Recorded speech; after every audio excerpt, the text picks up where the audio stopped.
Hello everyone, in this video we're going to talk about how to properly read a nutrition label. So when you go into the grocery store and you look to buy healthy items that you're going to bring home, cook, and or serve, we want to be able to read that nutrition label with confidence to know that what we are buying is actually fitting into that healthy category. So I'm going to pull up an option here. So we have Nature's Harvest Light 100% whole wheat bread. So we've been told over and over again that whole wheat bread is a good healthy option. This even has the light in it, so maybe it's a little bit lower on the fat end, so maybe lighter on the calories, probably a good healthy option. But let's dive in deep into this nutrition label and see whether or not that's the case. So whenever you get to a nutrition label, the first thing that we want to look at is the serving size. So we see here that a serving size is 2 slices. So that's actually about normal for the regular person. You're going to use 2 slices to make a sandwich or for toast. But that's one thing that you need to look at a lot of times, is that how much you are eating is probably more than the actual serving size. This is very common with breakfast cereals. A lot of times a serving size will be half a cup, and then you actually look at your bowl and you have 1.5 to 2 cups in there, and you think you're only eating 80 calories, but really you're eating, probably close to 240 calories. Because you have 4 times the amount, 3 times the amount in there. So then we see servings per container is 12, so that means there's 24 slices of bread in this loaf. The next thing that we'll look down here at is calories. So it says for 2 slices of bread, we're sitting at 80 calories. Now, and it says calories from fat, and we can look down here, there's half a gram of fat, and I'll show you a little bit more about the math that we can do there. So there's our calorie option, so you can kind of do the math of how much you're going to have and how many calories that actually means for you. And as we get down here, the next thing we look at is what are called the macronutrients. Now the macronutrients are going to be the fat, protein, and carbohydrates. These are the things that we want to look at next.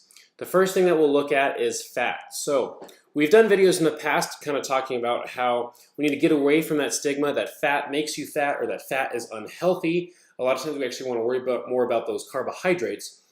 But when we see fat, half a gram. Now there are 9 calories per gram of fat, so that makes sense where this thing says there's 5 calories that are coming from fat. 0.5 times 9 is going to give you 4.5. They rounded up there. And it gave you 1% of your daily value. So these daily values were created a while ago, and we kind of don't see them as very accurate anymore, but that is something that you can look at, that they were created by the FDA. Now under fat, it's going to tell you the breakdown of what types of fat in each one of these.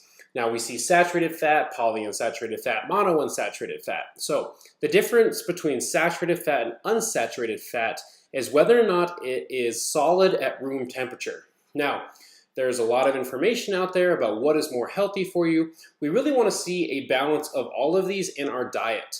The newest studies showed that saturated fat is actually not bad for you, but the combination of saturated fat along with processed carbohydrates, that's when we get that really deadly combination.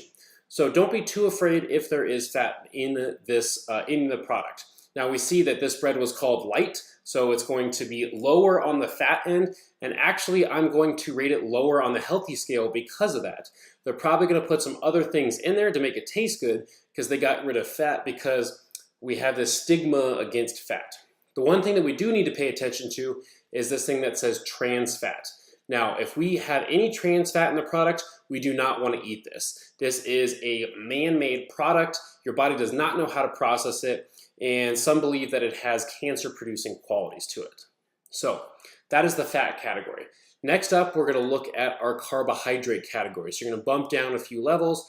We see total carbohydrates at 17 grams. So what goes into that? We see dietary fiber, we see sugars, and then other carbohydrates. So dietary fiber was at 6 grams. So it's actually pretty decent. We want to see this. Dietary fiber is important for a lot of things.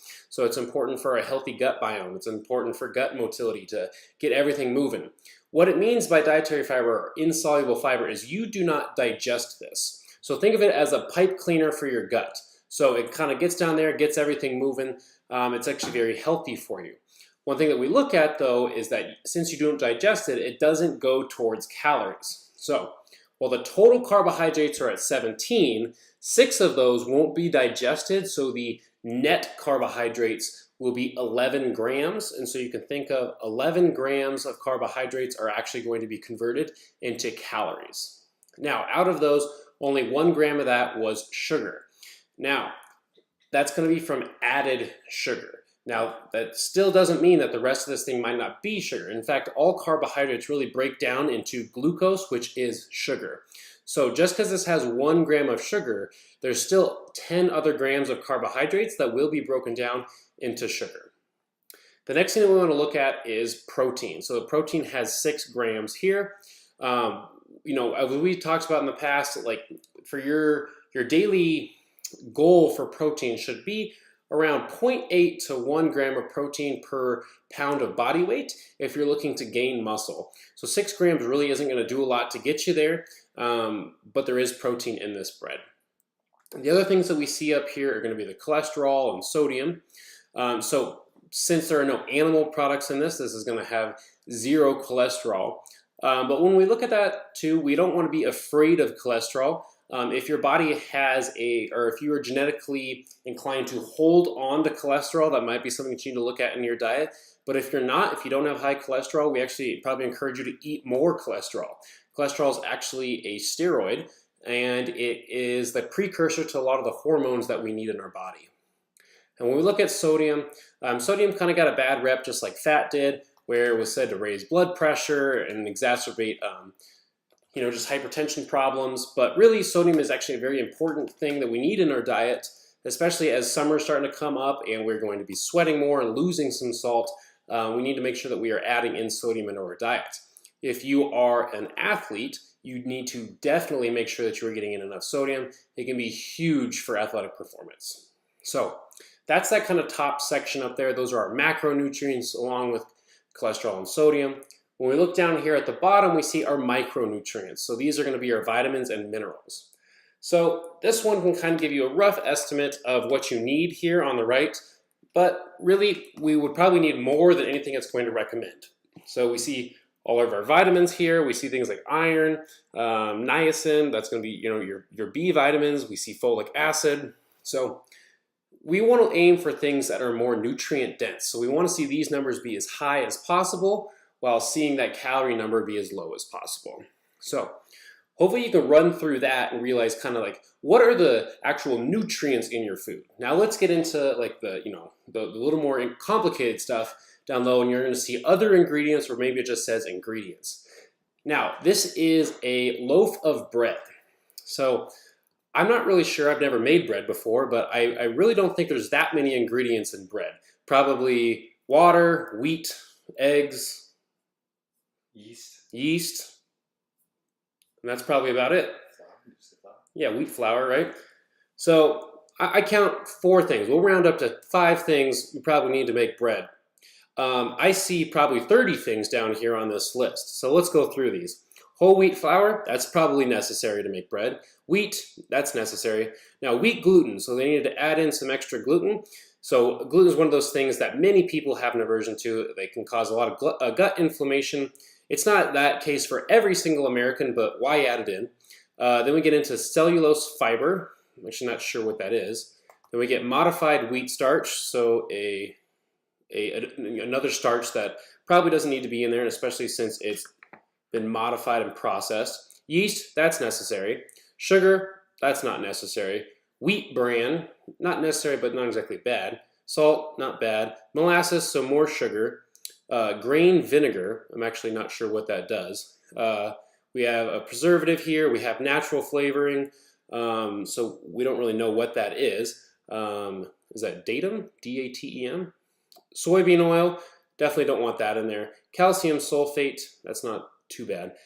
Cellulose gum, monoglycerides, ethoxylated mono and diglycerides, monocalcium phosphate. So a whole bunch of stuff that is really actually hard to pronounce. Oh, we have some cornstarch, citric acid, honey solid, soy lectin, and potassium iodide. So when we're looking at bread, and it's nature's harvest, so they even want to make it sound like it's a natural product. There's a whole bunch of nonsense in here that probably isn't necessary. A lot of preservatives to make sure that they can sit on the shelf longer. So the problem is that we don't know what a lot of this does to our bodies. we want to say, oh, these preservatives and chemicals are bad for us. And maybe they are, but we don't know. And that's one of the biggest problems.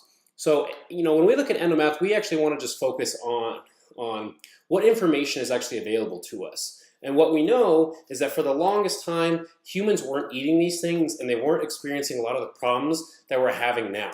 So it's not like we're actually saying that these things cause cancer or these things cause metabolic syndrome like we're dealing with today, but if you don't need them in your diet, why take that risk?